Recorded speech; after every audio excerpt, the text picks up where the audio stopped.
So welcome to another episode of Sofa Chat.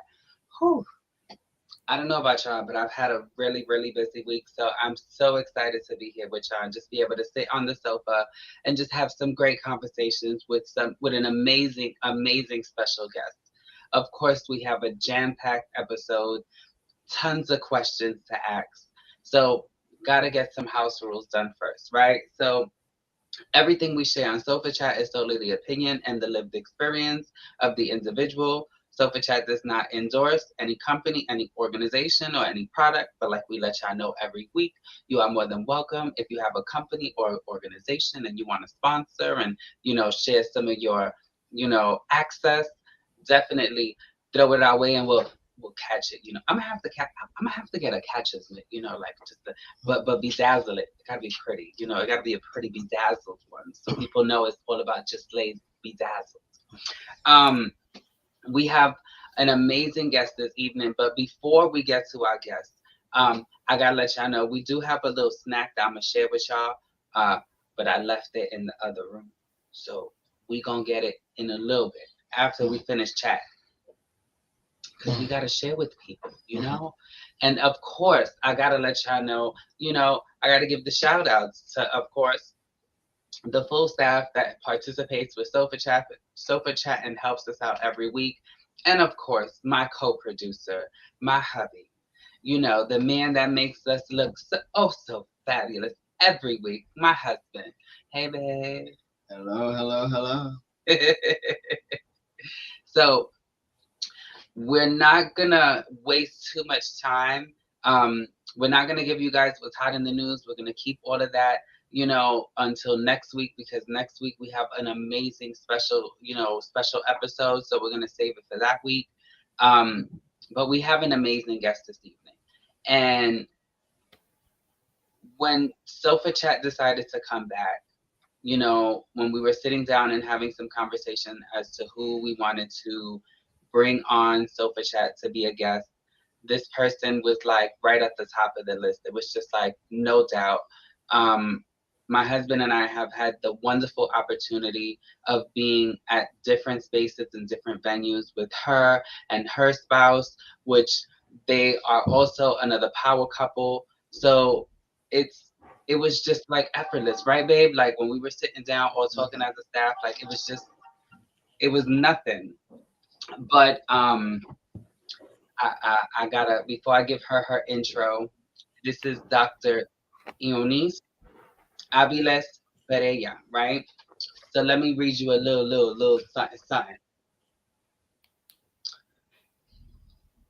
She has her doctorate in clinical psychology, is a licensed mental health counselor, a licensed professional counselor, a gender specialist, a certified educator, and an AASECT certified sex therapist. She's a full member of the World Professional Association for Transgender Health, WPATH. She began her career in Puerto Rico performing clinical work in research with children who were victims of physical, psychological, and sexual abuse. In 2005, she moved to Massachusetts, where she completed her internship in clinical psychology, began her training in gender therapy, and serves as president of the Human Rights Committee for a residential program for mentally disabled individuals. She was in she was she had she was an appointed member of the AIDS Foundation of Western Massachusetts. So without further ado, I definitely want you guys to give a great welcome to our guest this evening. Please put your hands together for Dr. Ionis Aviles Pereira. Hi, Welcome, Leilani. welcome. Oh, this is How so are you? exciting. Yes, I'm I'm so good. I'm excited good. to be here. Thank you for the invitation. You're very welcome. Very welcome. Like what you guys don't get to see behind the scenes is that, we do a little tech work before we join in with you guys and we chat for a little bit. But, we don't get too dope into the conversation because we like to save some for you guys. And everything that I said is true. Like me and Sebastian sat down, and you were literally right away when I thought about mental health. I didn't want to, I feel like there are typical individuals that are contacted and reached out to. And I was like, we have our own network of individuals that are resources. And I was like, without a doubt, it was like, hands down, like we don't even have Thank to do you. another, so thank you for, you know, willing to come on and accepting the invitation. No, it is a pleasure. And you know what? This is such an important topic, mental health, and we don't talk enough about it. So I feel flattered because your invitation, but I also think that you did something really smart. Opening up the door, the window, everything for people to start talking about this. So thank you. Really important, like people don't talk about it. Like Hmm. it's sort of in relation to like how people, handled HIV, right? It was Hmm. very taboo. People didn't want to talk about it. And now it's something that at least isn't so taboo. It's a difficult Hmm. conversation, but it's not so taboo. Mental health needs to be the same way. It's no Hmm. longer like that stigma attached to it where it's like, oh, you see a therapist? Are you crazy? No, there's nothing wrong Hmm. with me. I need to speak to somebody that has the tools that can help me at least be able to manage what I'm going through. Especially that a therapist is there to help you, but let's be real, Hmm. everybody's a person. You're not there 24/7 with a person. So to develop those tools is part of like what you do. So if you don't have anything else you want to share with me, I would love to dive into some questions. Please, I'm ready. Okay. So um what did you want to be when you were a little girl? A, a governor. That's awesome. Wow. Yeah, That is so I cool. see. I see. A woman in power. I I see. always wanted to be the leader. So how do Always. you feel? So wow, that's interesting. So wait, my next question, I'm gonna wait because then I want to kind of marry them, right? So being going into the mental health field, it's both, it's two different ends of the spectrum, right? So how did that happen? How did you, go from as a little girl wanting to be a governor to going into mental health? You know what? That I think I'm going to share with you something that I have never shared before. I always wanted to be a governor, and I used to say that I was also going to be an attorney. This was in like sixth grade, because I was a leader and I wanted my friends to follow me, I guess. But I also had this idea of helping people. So I remember when I was little, I used to hear my mother talking about how Cubans were coming from Cuba to Puerto Rico because something really bad was happening to them. And I remember hearing from her that it was happening because of the influence of Fidel Castro.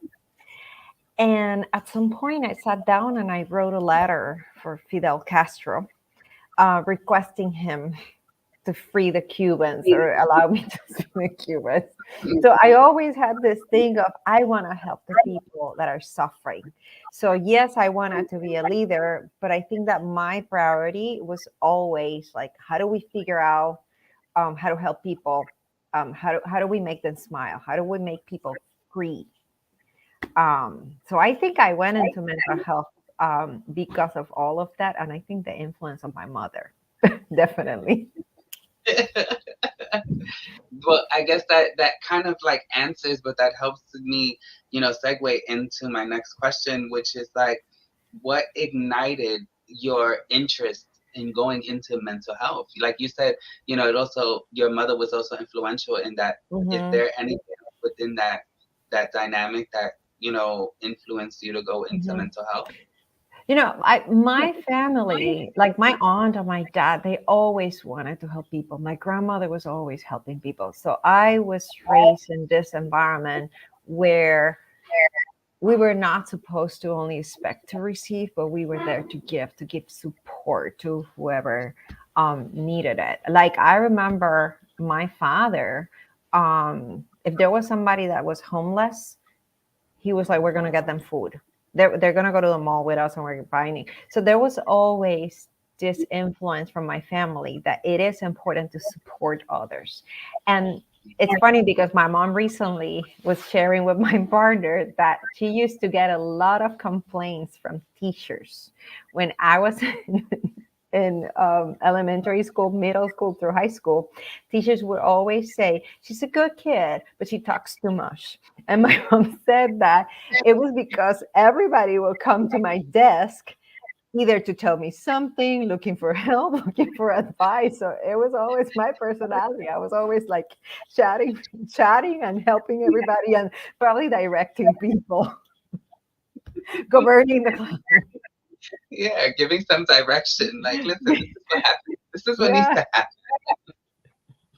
So as I read just a smidget of some of your bio, right? You began your work in Puerto Rico performing clinical work and research with children who were victims of physical, psychological, and sexual abuse. How large of a youth population suffers these traumatic moments? Thank you for asking that question. Let me tell you something. It's huge. This is a huge problem everywhere. I used to think that it was something. It was part of the culture in Puerto Rico, Latin America. But when you talk to people from other countries, you see that sexual abuse, physical abuse, it is a it is an issue everywhere. I cannot tell you right now numbers, but it's very Mhm. interesting how this is a secret for families. It is a secret, and you can see how it goes from one generation to the other. I talk to my patients now about breaking that generational trauma. How can we stop this? When I started doing this work in Puerto Rico, doing research, we were working on developing a sociodemographic profile of the children that were sexually abused in Puerto Rico. And what caught my attention back then was a secret. It is a secret. And when people think about sexual abuse, let's use the example of when we were talking about transgender individuals using the bathroom that according to their gender identity, people were thinking about like, oh my God, um, these individuals are predators. I don't want my child in a bathroom with somebody that is transgender. When I heard that through different presentations that I did in the past, I always told people we need to realize that sexual abuse is usually and rape is not coming from strangers necessarily. For children, sexual abuse occurs when somebody that is close to the family or part of the family abuses the Mhm. child. So it's not the stranger in the bathroom, it's somebody at home. It's somebody, it's your neighbor, it's a friend that you're allowing them to have access to your children. So the problem is big. That's what I can tell you. And what we need to be aware of is that the way to prevent it is by paying attention to your children, believing them, looking at their mood, their affect, noticing changes in their behavior, in their eating patterns, sleep patterns. I had to add Mhm. that there because we don't talk about prevention, unfortunately. No, and it's I'm glad you said that because it's actually one of my questions down the line. But it brings me to something that was shared with me. So I work, besides, of course, hosting Sofa Chat and doing everything else that I do, Monday through Friday, 9 to 5, I work at a medical clinic. And we service a vast population. We are a federally federally qualified healthcare center. So we accept all insurances and we provide a slew of different services. But within medical facilities and organizations and clinics, as staff members, you tend to have conversations, maybe not about the patient, but about the situation that the patient is experiencing. Mhm. And to hear what you just shared, it helps because it brings me to a question that I wasn't sure how to ask. So now it gives me a segue, which is, so it was shared with me within our peds department that we had a parent that came in that they instilled in their child certain things, like, as you raise your children, you tell them you don't let nobody touch you, especially in your private areas, right? So the child had went, the parent brought the child to the doctor was about to examine the child, and when the doctor went to start the physical examination, the child was very resistant. Mhm. And it Mhm. took the parent coaching the child to explain to the child, no, it's okay, it's a doctor, and I'm Mhm. here. The doctor at one point wanted to ask the parent to remove themselves. And after the parent left, made the assumption that that was because the child had been experiencing trauma or some form of Mm. rape. So in that situation, it was more of, parents being cautious. Mhm. Ideally, that's really what it is. As a parent, you're like, you want to be cautious. Like, you don't go with strangers. You don't talk to strangers. Mhm. You don't touch you. In that situation, how does one within a medical setting kind of like handle that? Well, first, let me start by saying that it is okay for parents to tell their children that nobody should touch their body, period, and that people should ask for permission to give them a hug.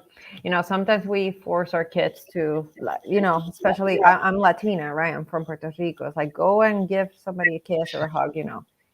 Kids, we should respect their privacy and the privacy of their bodies. And it's important to also incorporate into that conversation that, there's going to be certain circumstances in which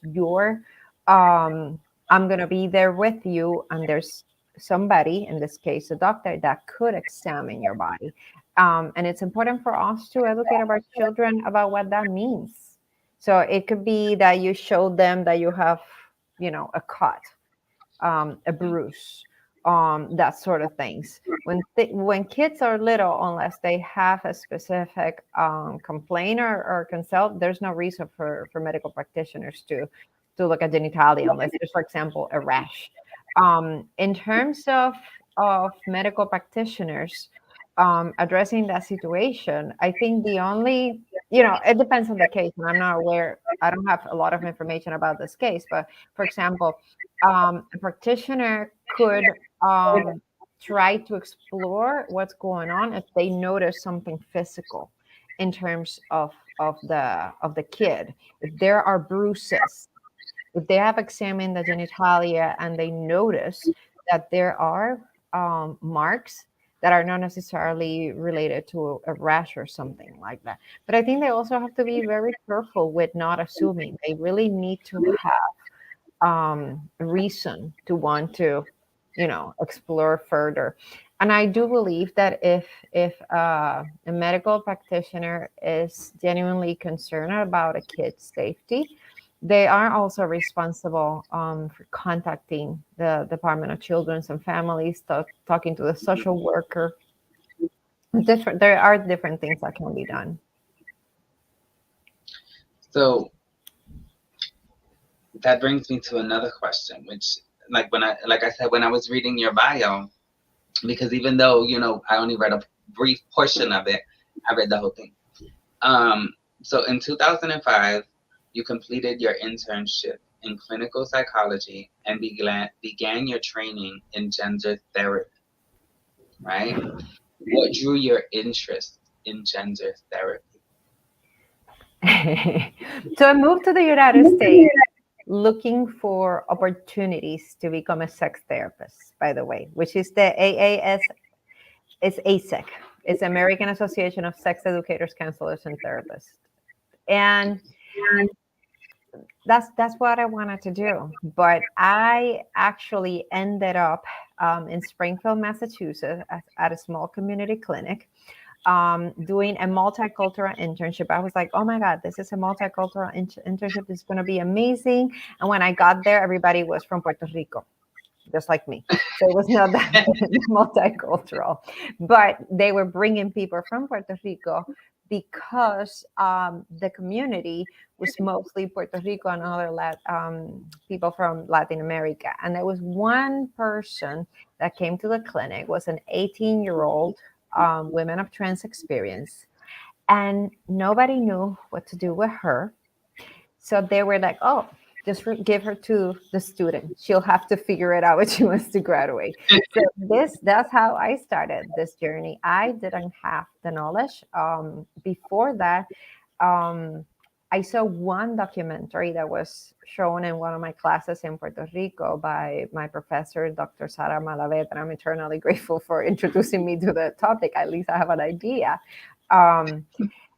But I had to figure it out. And you know what? Talking about my childhood, that I wanted to help people. I'm never going to forget that women's expression. It was a child. She was 18. I remember how angry she was. And I knew she was angry because of her trauma, because Mm-hmm. she was sexually abused. She was a victim of discrimination. Nobody, providers didn't know how to support her. And I kind of like, I made that my life mission. I'm like, I want to learn how to support her. And all of a sudden, I found myself like the expert, probably after seeing one or two people, because I decided that I was going to do that. And people started coming to me. Um, I had to learn. And the way in which I learned was asking those individuals that were coming to me, how can I help you? I don't know how to help you, but if you explain, and I'm talking about 16 years ago, I don't encourage people to do this anymore. I encourage people, there's a lot of education out there, get educated. But back then I decided these humans are suffering. Nobody wants to do anything about it. So I am going to do it.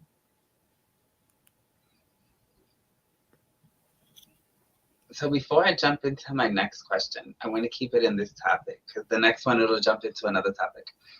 Um, in relation to like gender services, how do you feel the services have come? You said that was quite some time ago. How do you feel the services have evolved since you started? Not just where you began, providing that treatment or that service, but in a bigger spectrum, how do you feel it has progressed, if it has? Leilani, we have services now. Back then, we didn't have services. 16 years ago, there was nothing in Puerto Rico where I came from. In the United States, I know that there were some services in California. For example, I was in Massachusetts in 2005, 2006, and we had a few gender affirming providers, a few that were helping members of the community to get their hormones. But back then, a lot of the people that I work with, back then it was mostly females of trans experience, were getting their hormones illegally.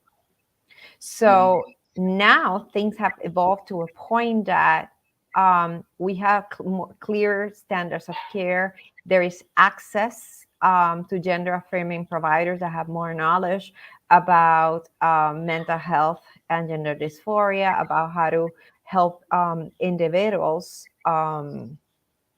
reduce the incongruence, right, between their body and the perception that they have of themselves.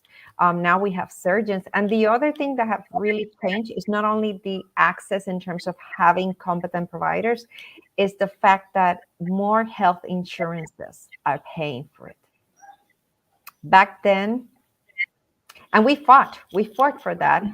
I spent years fighting health insurances with my patients and attorneys to get the services covered. So things have changed drastically and dramatically, but I'm going to say that that's in the East Coast. I'm very aware that services are not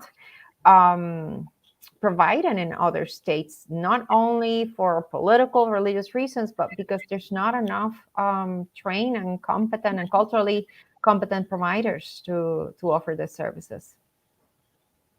And that leads me into just, like sharing with our viewers that it's we are very fortunate to live within I'm very fortunate to live within New Mm-hmm. York City. Not even just New York City. Yes, there is a Mm-hmm. lot more services and access when you are in the five boroughs of New York City, right? But with New York State, some of those access points are starting to be kind of spread out a little more, but they're still very far and very few, you know? Mm-hmm.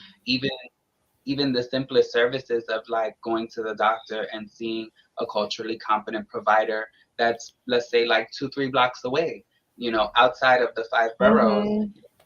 3 blocks away, it's 2-3 miles, Mm-hmm. 4 miles, you know? Mm-hmm. And sometimes when you're in need of care, you don't have the option to say, well, I'm gonna go see, a culturally competent provider. Sometimes it's like Mm-hmm. I can only get a mile away from my house. Mm-hmm. So these conversations in these manners need to be had so that Mm-hmm. access, access to services need to start being distributed worldwide, not just within Mm-hmm. like, smaller areas. And granted, it starts, It's in happening small, more yeah, because after the pandemic, people are starting to understand the benefits of online therapy and online services. There are companies now that are actually providing hormones. The individual gets to meet with a provider online. Um, yeah, with the online services, I have seen individuals from the United States that are living abroad, for example, in Japan, to help them do evaluations and things like that. So there are more services, there is more training. We just need to continue sharing this information with individuals in those states that do not have competent providers. and using moments as it's not always a battle. And I mean that in the sense of sometimes we need to use certain situations as an educational moment. Mm-hmm.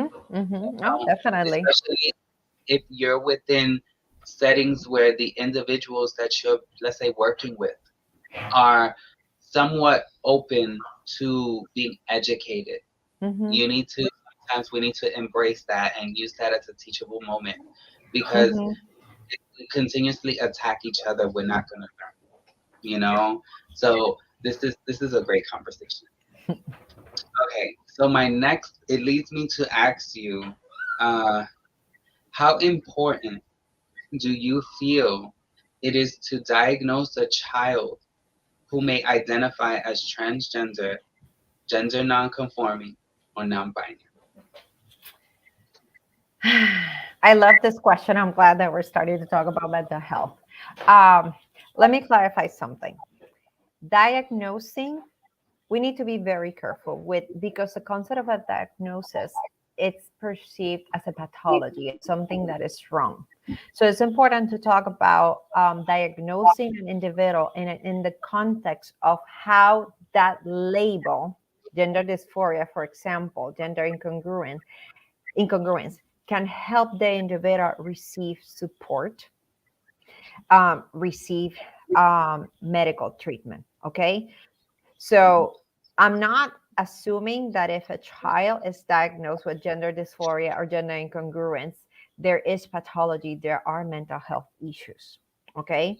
We're doing this to really support individuals. And it's very important to remember that the reason why we diagnose is because we need to have some sort of language so we can have conversations about what's happening with the person, but also so in the context of the United States, so the provider can bill the insurance and the person, the individual, the family do not have to pay for the services.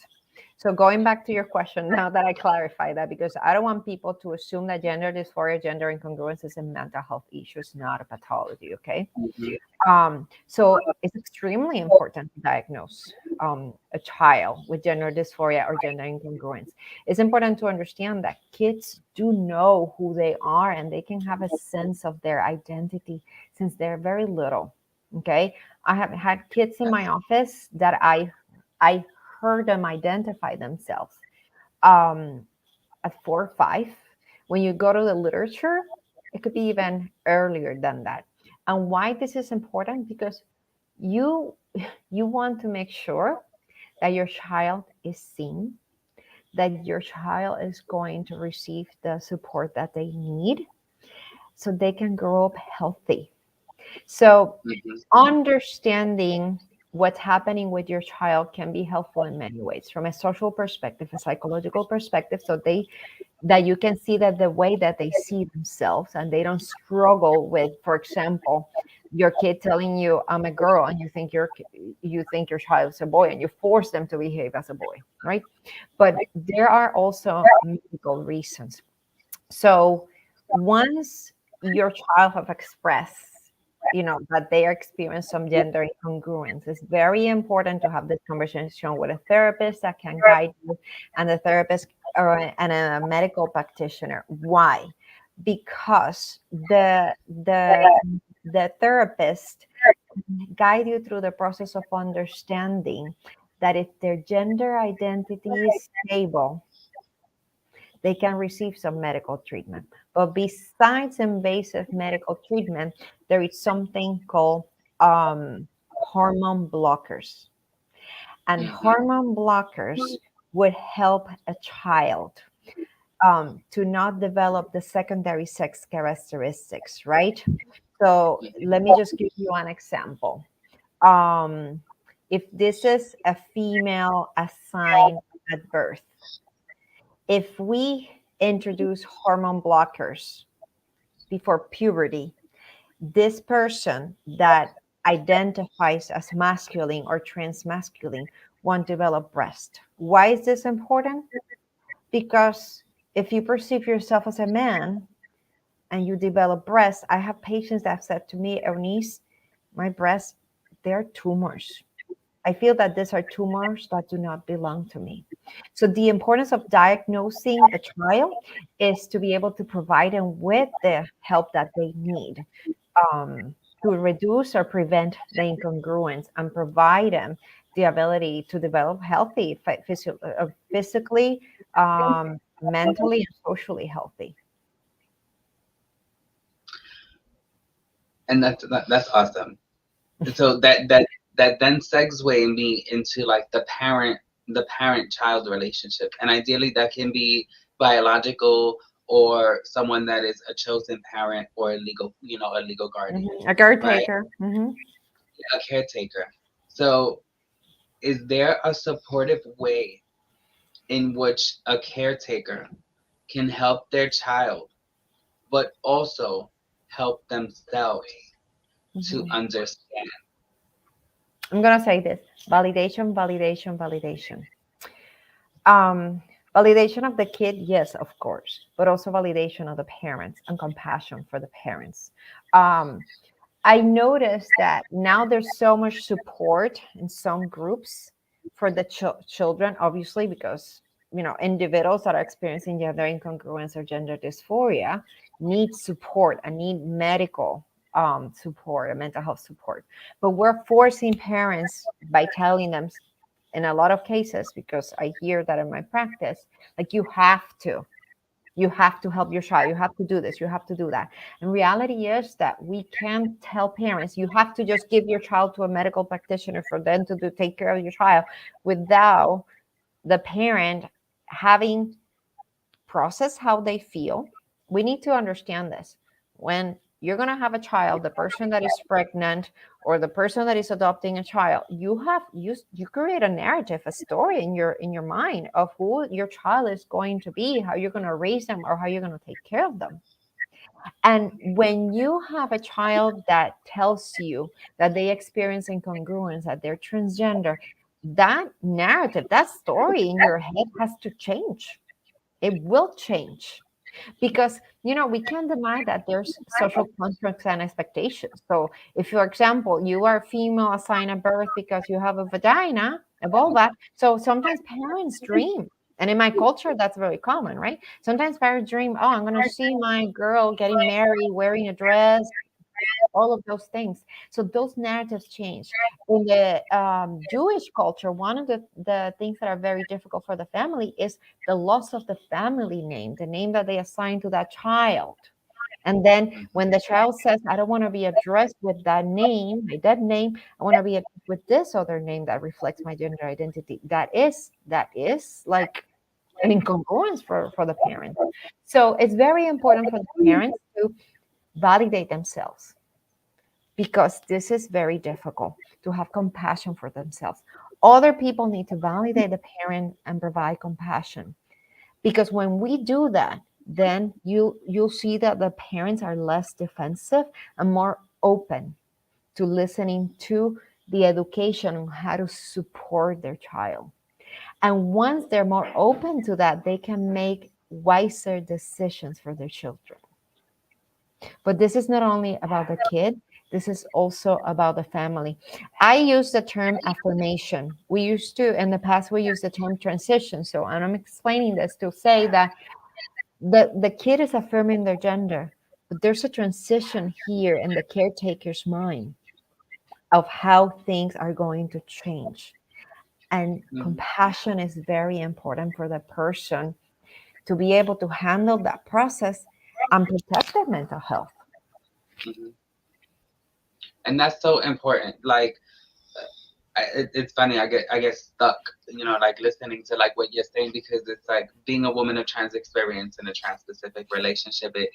It I guess, to be very frankly honest and transparent, as hosting my own web show and co-producing it with my husband, I still have those boundary issues when it comes to learning how to distinguish, or like hold certain feelings in, because it does bring up those thoughts and those feelings, Mhm. as a person of trans experience, and maybe not dealing with exactly those things, but having that relation in being also a person of Latin American descent. Like, I'm also Puerto Rican, so it's like I know I've experienced some of those things, so it just takes me off. But I guess having having a supportive family for us is very important, and I say also myself, Completely necessary. It's not only important. Important is an understatement. It's necessary. I tell parents, you know what? You cannot abandon your child. You don't want your child to do this on their own. It's harder to affirm their and gender on their own. it kind of sparks my curiosity, because you brought something up that I've never honestly never I'm even sorry. thought about. No, it's okay. Which is the difference in cultures. Like, Mhm. I really never, frankly honest, I've really never thought about a person that is Jewish, and how their experience as being, or as identifying as a person of trans experience, and what their upbringing tends to become. Do you, as a professional within your industry, do you find that there's a balance, or is it off, where their cultures come into play? Like, as a Latin American person, you know, because there's, like an onion. It's like an onion, a Latin American person, or if you're a person of African American descent that's also identifies as transgender. Like, do you find an imbalance in those things? There's two things that I want to share with you.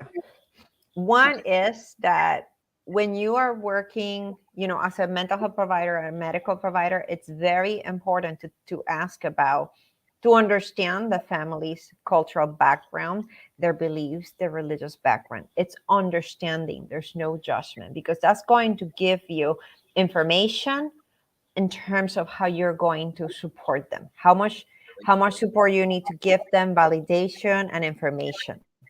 How open are they going to be to receive information? It's very important to understand all of this in the context of violence. So we need to understand that some children, adolescents, and even adults, the coming out process can be dangerous. Okay, because not all families, because of their beliefs, cultural beliefs, and religious beliefs, would take that as okay, I want to learn more about what you're saying. They could take this as a sin, as something that is shameful.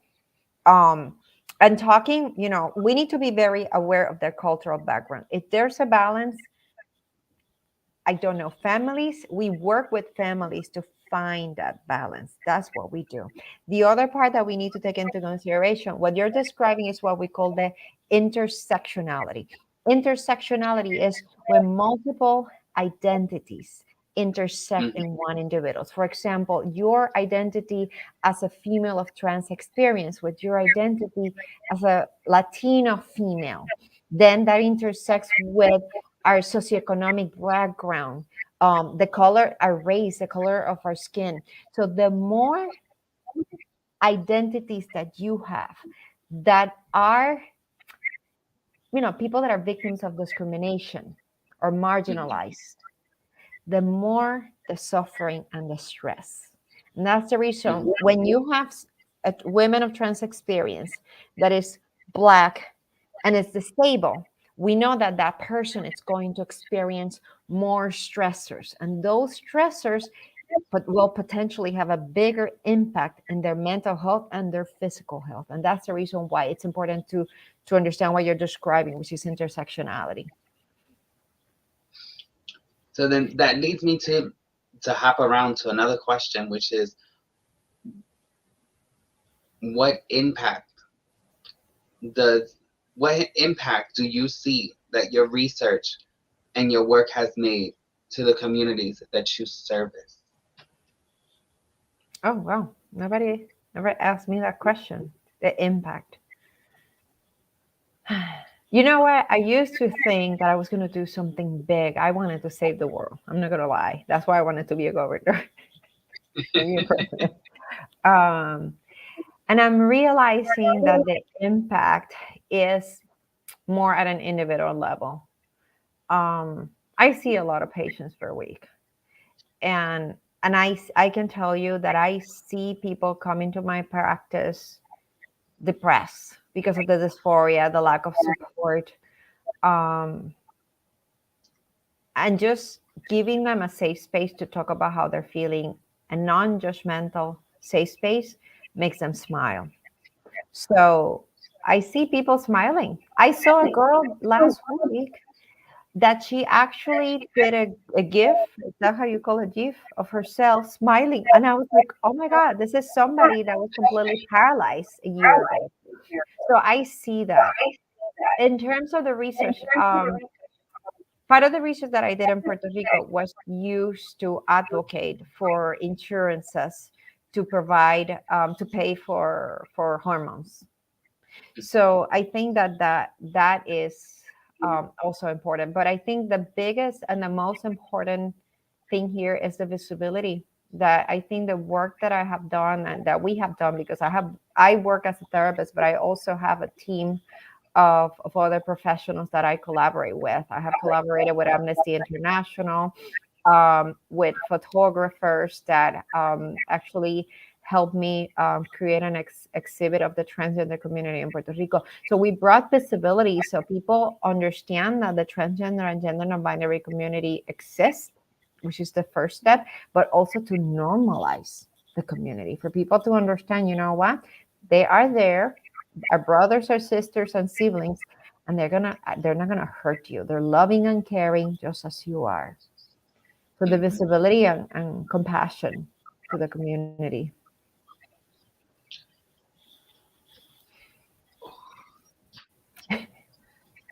No, I'm telling you, whew, my thoughts just go rampant, and it's on a good thing. Um, as a mental health professional, do you now, having done the work for so, for this time period already, in the beginning of your career, did you have an issue putting boundaries where you left work or had certain clients that you provided services to that day and you went home and you were, to be frankly honest, all fucked up, you know? Do you still have those moments? If you happen to have had them in the beginning of your career, do you Mhm. still happen?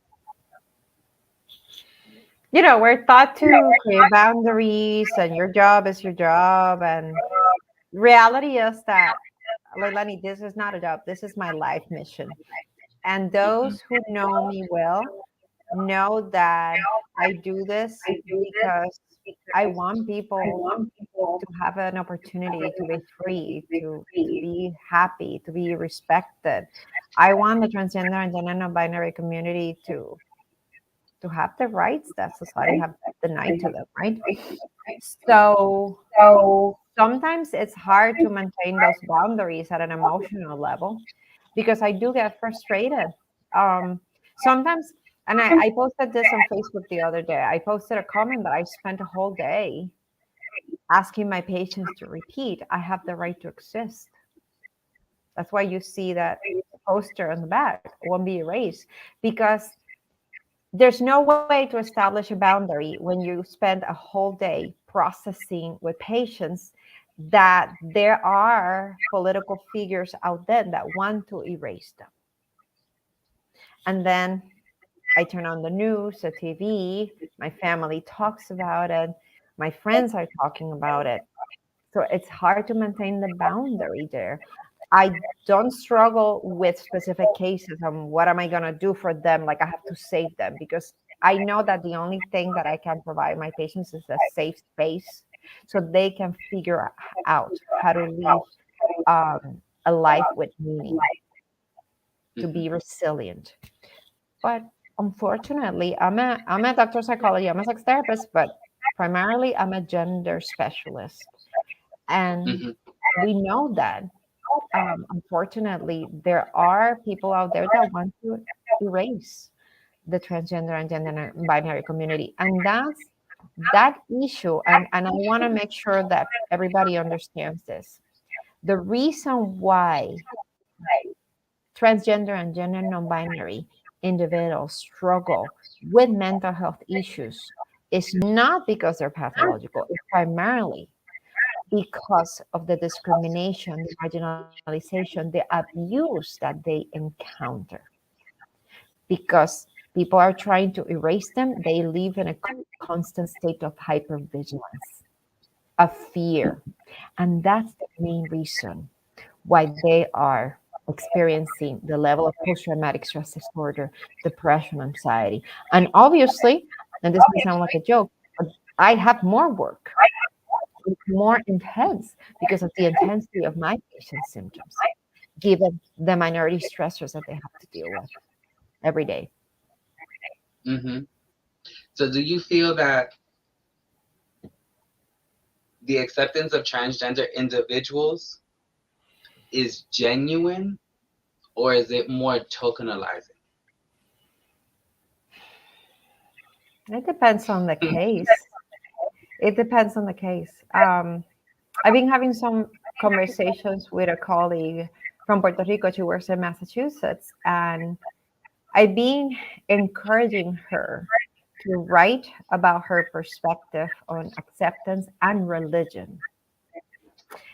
And I do believe that some individuals are able to accept because they're able to understand the humanity of the transgender and gender non-binary individual.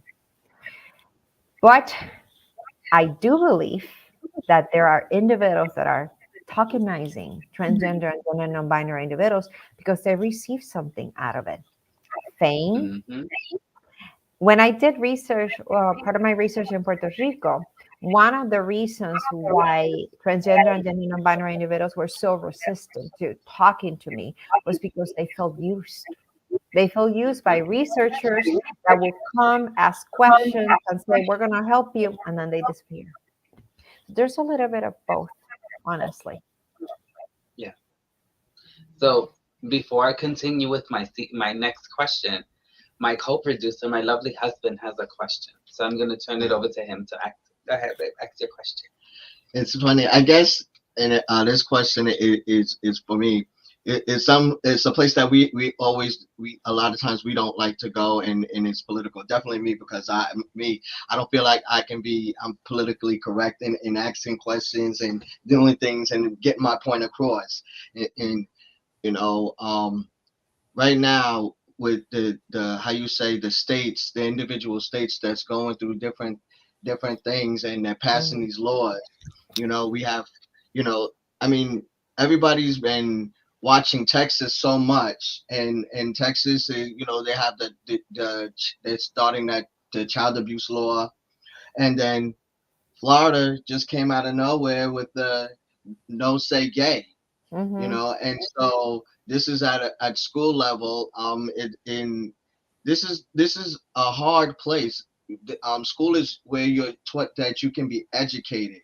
you know Usually when your parents don't know the answer, they tell you to ask your teacher at some point. Sometimes children trust, their teachers, you know that's educating them in school, at sometimes, uh, more than they trust their parents with certain things, because it's less directive Mhm. of feeling that, how can I bring this to my parent? They don't want to lose their parent, but now they're not allowed to talk about this in school. And my thing is, how hmm how would you, if you was in one of these states, um I guess, have to be able I'm gonna to. jump in. I'm gonna jump in. Yeah, Is that go ahead, jump in, okay? because my I my think I question. know where you're going. Uh-huh. Yeah. You said something very important. Like parents go to the teachers and now they can't. So Yes.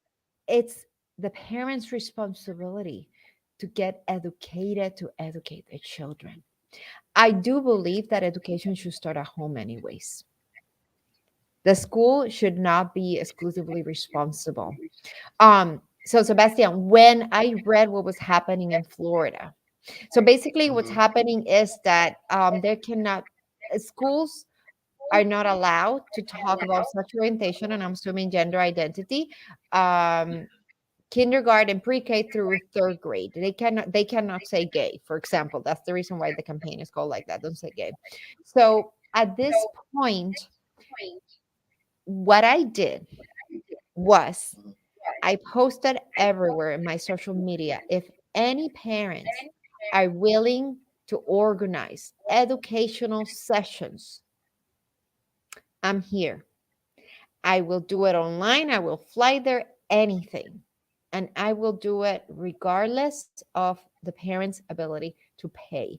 Why? Because we need to educate our children. If we don't educate our children, I'm just going to tell you a couple of things that is going to happen. They're going to be brought back to invisibility, which will trigger when you're invisible. That means that you're going to be marginalized, discriminated, and you're probably only going to be visible for violence. Okay. So when this happens, what you're doing to your child is preventing them from being able to be themselves, which triggers mental health issues, which it could trigger potential suicide. Okay. I'm also thinking in terms of sexual orientation. I'm not only talking about gender identity. If we don't talk about sexual orientation, then we're not talking about HIV prevention. Mm-hmm. Hmm. That's another very important topic. So parents need to be responsible for starting these conversations at home. Neighborhoods need to start those conversations.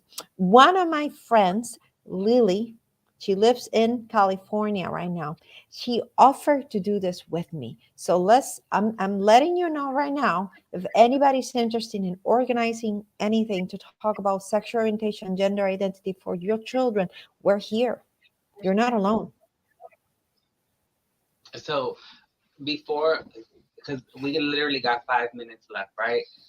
That is a perfect segue for me to ask you to please let our viewers know before we run out of time. How can they reach out to do those things? How could they reach you to get involved in not just, opening up those conversations and creating Mhm. those access points, but even, needing mental health services? Are you available? Are you accepting new patients? How could they reach out to you for any specific needs? Thank you for asking that question. My practice is full. I never say, no, I won't help you. If I can help you, I'll help you find someone, another gender specialist. If the reason why you're contacting me is because you need a letter for a surgery or hormones, I never say no because standards of care still require that one of the letters is the evaluation and letters written by somebody with a doctorate degree. And I know there's not a lot of us. In this world, I was going to say in this country. So I will help you. How to reach me? Type Eunice Aviles and you'll find me everywhere. Eunice Aviles, EUNICEAVILES.net. It's my website. I also have a website that is transcendingidentities.com. I'm on Facebook, Instagram, Twitter, everywhere. Or contact Leilani and she'll tell you how to reach Absolutely. me. You can And definitely also. I'm available to help people. As I said before, this is my mission. And if you have a question that I can answer, or if I can redirect you to the correct resources, I will. Do you have any closing, like, message that you want to share with our viewers or anybody that will either be viewing now or later? Yes. So number one, for those individuals that are transgender and non-binary, you have the right to exist. You are important. You're valuable. You're here for a reason. That's what people need to understand. You have a purpose and a meaning. Don't forget that. For those individuals that are allies, we have to fight hard because we cannot allow our brothers and sisters, our siblings to be erased. It's not fair. Okay. Um, I want people to understand that gender dysphoria, gender incongruence, however you want to call it, this is not a choice. This is not a lifestyle. This is something that we have come to realize that can be addressed with medical treatment. And when we provide medical treatment, number one, general medical treatment. Number two, specialized gender affirming treatment. Transgender, gender non-binary individuals are able to live a fulfilling, happy life and continue with their lives and being productive. So it's very important for us to be fair and provide medical services, culturally and clinically competent medical services. As mental health providers, it is our responsibility. We need to be very careful with our biases, okay? Because these humans, they need and deserve, and it's their right to receive competent services that are also trauma informed. And trauma informed is very important because, as I mentioned before, transgender and gender non-binary individuals are constantly victims of discrimination, marginalization, and violence. Thank you, Leilani. No, I was just going to say thank you so much for being so open with us, with sharing. We might go into like 701, but it's okay. Being so full of Like, knowledge. yeah, and thank you for not just educating our viewers, but educating us. Ideally within conversations, when you have conversations with individuals, you're always opening yourself up to Mm-hmm. learn. And I'm so thankful that you agreed to, accept the invitation and join us on Sofa Chat and not My just pleasure. educate us, educate our viewers. Also, if you're available, We'll also have it going streaming live if you're not able to come into the city. But on July 25th, right, babe? Yes, July. July 25th, we will be live and in person. We're not releasing the location, but we have signed and sealed, delivered everything for a theater in the city. So we will be having a live in-person studio audience. And if you're available, we'd love for you to come and join us in the Thank you. audience as one of our members that have been on Sofa Wonderful. Chat. Um, Before we go anywhere, if you have to go, you are more than welcome. But we'll just swap cameras just so I can do my closeout. Um, so last but not least, I didn't do it in the beginning because I wanted to dive into the conversation. On May 14th of this year at Morningside Park, we, Sofa Chat, will be with Princess Janae's place and we will be walking away homelessness. So please definitely join us. If you have not already created your team, please definitely go out. We're gonna have a big team though. Sofa Chat gonna rock it. And you can, and if you don't have a team, you can just join our team. You know, There that's you how go. it You can is. join the Sofa Chat team. Come on. We always open to accepting new members. And of course, we have the Just Lay Slay Challenge.